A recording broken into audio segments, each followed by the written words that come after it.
Merci beaucoup. Je donne la parole maintenant à Monsieur Bodo pour le groupe Modem. Merci, Monsieur le Président. Je vais commencer par remercier nos deux rapporteurs pour leur capacité à rester mobilisés et motivés par ce sujet malgré leur constat répétitif d'un état d'avancement qui peine à porter ses fruits. C'est absolument essentiel que vous restiez motivés sur ce sujet qui est si important pour de nombreux Français et qui concerne leur vie quotidienne. Je vous rappellerai quelques chiffres d'un sondage de fin 2019 qui disait que 79% des Français jugeaient primordial l'origine géographique des produits alimentaires qu'ils consommaient. Ils étaient 82% dans cette même enquête à dire qu'ils privilégiaient les produits français, tout ça en recherche de produits de qualité. Ce qui veut bien dire aussi, et c'est une incidente, que notre agriculture française produit des produits de qualité, et c'est jamais inutile de le signaler lorsqu'on voit des périodes avec de l'agribashing. Cependant, votre rapport montre que l'alerte que vous nous aviez dressée le 14 avril 2021, elle reste la même et que rien n'a été fait depuis, aucune solution n'a été trouvée. Vos constats sont préoccupants. Un an après le vote de la loi, aucun décret de publié, mais surtout aucune perspective de publication de ces décrets. Et ces constats, vous l'avez signalé vous-même, sont en parfaite opposition avec l'attente des consommateurs que je viens de vous signaler au travers des chiffres du sondage, et également du large consensus que vous avez également souligné, avec notamment des votes à l'unanimité à 2 reprises à l'Assemblée nationale.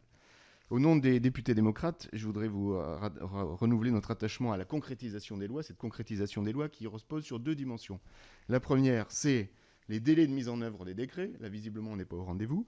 Et le deuxième élément de la concrétisation, c'est le respect de l'esprit de la loi et de l'intention des législateurs. Là, visiblement, on n'est pas également au rendez-vous. Donc cette concrétisation de cette loi est parfaitement inopérationnelle depuis le 10 juin 2020 quand même, avec 5 des 11 articles qui bloquent. Alors vous nous avez mis en évidence les constats à l'origine, à l'origine de ces difficultés, la non-conformité par rapport à la procédure de notification à l'Union européenne, la divergence entre l'appréciation du gouvernement et du Conseil constitutionnel sur la procédure de déclassement. Moi, je me pose quand même la question de la véritable volonté à agir sur le sujet.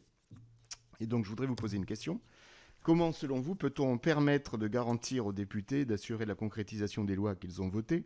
Tout à l'heure, lors de la précédente audition, notre collègue Vigier disait que la volonté du législateur ne doit pas rester lettre morte. La réponse est peut-être difficile, puisqu'on est ici en commission des affaires économiques et pas en commission des lois, mais partagez-vous cette nécessité de renforcer le rôle des députés vis-à-vis du pouvoir exécutif, et qu'allons-nous faire désormais face à votre travail est réalisé dans le cadre de l'article 145.7 alinéa 1 de notre règlement, ça veut dire qu'on va voter là, un rapport. Quelle suite va être donnée? Vous signaliez la procédure, la nécessité de repasser par l'aspect législatif. Tout ça me semble très compliqué et nuit véritablement au processus de simplification qu'on cherche aussi à obtenir et à la lisibilité de notre travail. Je vous remercie. Sur le débat plus général sur la place du Parlement et la place du député, je crois que, effectivement, si on peut dire que nous avons ici un cas d'école, je crois qu'en quelque sorte, c'est aussi à nous d'en tirer les conséquences pour nous. Et c'est-à-dire que on voit parfois qu'on a une tendance un peu trop fréquente au parlement bashing, si on peut dire en écho à l'agri-bashing. Mais je crois qu'on a un certain nombre de pouvoirs qui nous sont attribués par la Constitution, et donc nous pouvons les saisir. Et ce pouvoir de contrôle, nous l'avons, majorité comme opposition. Donc, nous n'avons pas à exécuter en quelque sorte les consignes du gouvernement, mais nous avons véritablement des moyens constitutionnels qui sont à notre disposition. C'est à nous de les mettre en œuvre et de nous en saisir. Donc, je pense que ce rapport, à ce titre-là, est assez éclairant.